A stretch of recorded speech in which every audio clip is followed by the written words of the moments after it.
আমি একটু সাইফ আপনার কাছে জানতে চাই, এই পরপর তিনটি ঘটনা কি আপনি দুর্ঘটনা মনে করেন না নাশকতার কোনো গন্ধ পান?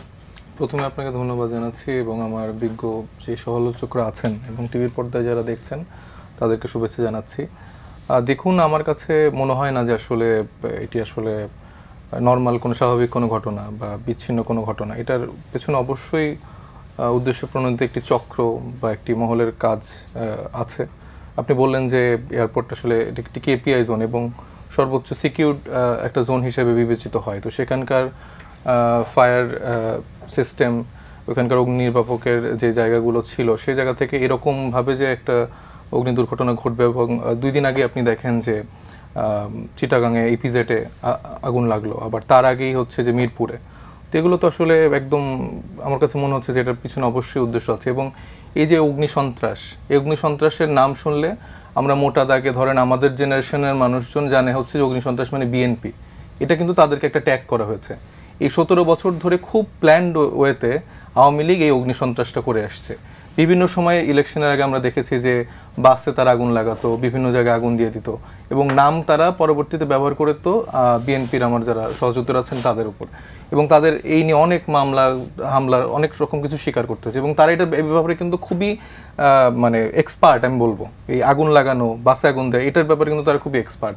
এবং আপনি যদি দেখেন যে অভ্যুত্থানের পরপরই 2 ছাত্র উপদেষ্টার যেই মন্ত্রণালয় ছিল সচিবালয়, সেখানে কিন্তু আগুন লেগেছে। সেটার কিন্তু কোনো সূরা এখন পর্যন্ত আমরা দেখিনি যে আসলে কেন আগুন লাগলো, এর পেছনে কারা ছিল। এরকম অনেক রকম 2-3 সদস্য সরকার পায়নি, বিশিষ্ট কমিটি গঠন করে, তারা পায় না। কিন্তু এটার পিছনে তো অবশ্যই কোনো না কোনো মহলের চক্রান্ত আছে। তা আমরা জানতাম যে ওই সময় ওই 2 ছাত্র উপদেষ্টার যে মন্ত্রণালয়, সেখানকার যারা দুর্নীতিগ্রস্ত যারা আমলারা আছেন তাদের বিরুদ্ধে যাচাই বাছাই করা হচ্ছিল, খোঁজ খবর নেওয়া হচ্ছিল। তো সেই মুহূর্তেই পুরো দুটা আর কোথাও আগুন লাগলো না, এই দুখানে লাগলো। তো দেশকে অস্থিতিশীল করার জন্য তো আওয়ামী লীগের এই শক্তি সবসময় সক্রিয়। এবং শেখ হাসিনা কিন্তু ডেইলি দেখবেন সে কিন্তু ডেইলি তার যারা কর্মী বাহিনী আছে যোগাযোগ করছে, কথাবার্তা বলছে, বার্তা দিচ্ছে।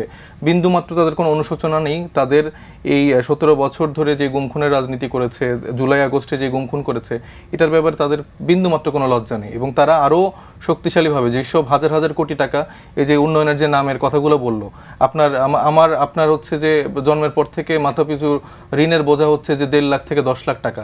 এ টাকার ইয়াকে আমরা নিছি নাকি, কোথাও থেকে ঋণ নিছি নাকি? তো এই যে এরকম এক একটা মানে প্রতিষ্ঠান বা এক একটা মেট্রো রেলের নামে 10 গুণ 30 গুণ 100 গুণ খরচ যে তারা করেছে, এটার দায়ভার কে দেবে? এটা তো জনগণের, আমাদেরই তো বহন করতে হবে। তো দিন শেষে তো সাফারার আমরাই হব। দেখা যাবে যে এর ফলে দেখা যাচ্ছে যে চীন বা অমুক রাষ্ট্র আমাদেরকে এত ঋণ দিছে, পরে কিন্তু সেই আমাদের সার্বভৌমত্বের একটা কোয়েশ্চেন চলে আসবে। তো সার্বিকভাবে দেশটাকে সে একদম ফাঁকা করে দিয়ে গেছে এবং এখনো সে তার প্রচেষ্টা বিরাজমান রাখছে। আমাদের সরকারের ব্যর্থতা, আমাদের রাজনৈতিক দলগুলোর ব্যর্থতা যে আমাদের প্রথমে যে বিষয়গুলো ফোকাস করা উচিত ছিল, যে আওয়ামী লীগকে ধরে ধরে আইনের আওতায় নিয়ে আসার যে ব্যাপারটা ছিল, সেটা যে কোনো প্রতিষ্ঠানে হোক না কেন, সেটা আমরা না করে আমরা অন্য অনেক দিকে ফোকাস করে ফেলেছি। উল্টা তাদেরকে আমরা দেখা গেছে যে নিজেদের মধ্যে সুযোগ করে দিছি। এটা হচ্ছে যে সামগ্রিকভাবে আমাদের ভিতরে অনেক অনেক প্রভাবেই আসলে তারা আসলে সুযোগ পাচ্ছে আপনি মনে করেন?